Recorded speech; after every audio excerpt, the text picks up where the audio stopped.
খুব রোদ উঠেছে। এত রোদে তো আমাদের কলা বাগান শুকিয়ে কলা গাছগুলো মরে যাবে। হ্যাঁ রে মা, তুই একদম ঠিক বলেছিস। আজই কলা বাগানে পানি দিতে হবে।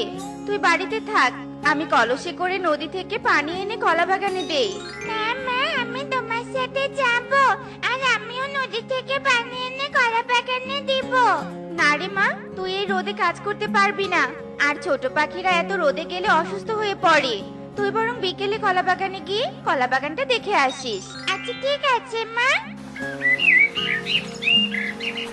এরপর টনি কলস নিয়ে নদীর দিকে যেতে থাকে। আর হঠাৎই একটা গাছের ডাল লেগে টনির কলসটা পিঠ থেকে মাটিতে পড়ে যায়। আর সাথে সাথে কলসটা ভেঙে টুকরো টুকরো হয়ে যায়। এ কি সর্বনাশ হলো আমার! আমি এখন কলা বাগানে কি করে পানি দিব? আর এখন কলা বাগানে পানি না দিতে পারলে যে কলা গাছগুলো মরে যাবে। ভাগ্যটা এতই খারাপ যে নতুন কলস কেনার মতো টাকাও আমার কাছে নেই। এখন আমি কি করব সৃষ্টিকর্তা, তুমি বলে দাও। কেঁদো না পাখি, আমার ডালের জন্যই যখন তোমার কলস ভেঙে গেছে, তখন আমি তোমাকে সাহায্য করব। কে কথা বলছে? কে কথা বলছো? আমি গাছ কথা বলছি পাখি। ও গাছ, তুমি আবার কথাও বলতে পারো? আর তুমি গাছ হয়ে কি করে আমাকে সাহায্য করবে? আমি হলাম জাদুর গাছ, তাই কথা বলতে পারি। এই নাও জাদুর কলস। এই কলসটা তোমার কলা বাগানে রেখে এর কাছে পানি চাইবে, আর এই কলস থেকে পানি পড়বে। তাহলে কষ্ট করে তোমাকে আর নদীতে গিয়ে পানি আনতে হবে না। তবে একটা কথা, এই কলস যদি অসৎ পাখির কাছে যায়, তাহলে তার বিপদ হয়ে যাবে।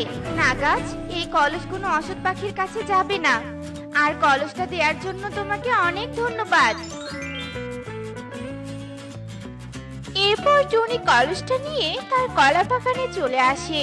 জাদুর কলস, আমার কলা বাগানে পানি দিয়ে দাও। এ কথা বলতেই কলস থেকে পানি পড়তে থাকে। আর কিছুক্ষণের মধ্যেই কলা বাগানের সব কলা গাছের গোড়ায় পানি পৌঁছে যায়। আর তখনই কাকুলি সেই পথ দিয়ে উড়ে যেতেই কলস থেকে পানি পড়তে দেখে গাছের আড়ালে লুকিয়ে পড়ে। এ কি, টনির কলস থেকে এভাবে পানি পড়ছে কেন? মনে হচ্ছে ওটা জাদুর কলস। আমাকে লুকিয়ে থেকে সবটা দেখতে হবে। জাদুর কলস, কলা বাগানে পানি হয়ে গেছে। এখন তুমি পানি দেওয়া বন্ধ করে দাও। কলসটা এখানে রেখে কটা কলা পাতা কেটে নেই। কলা পাতা ঘরের চালে দিলে ঘরের ভিতরে গরম কম লাগবে।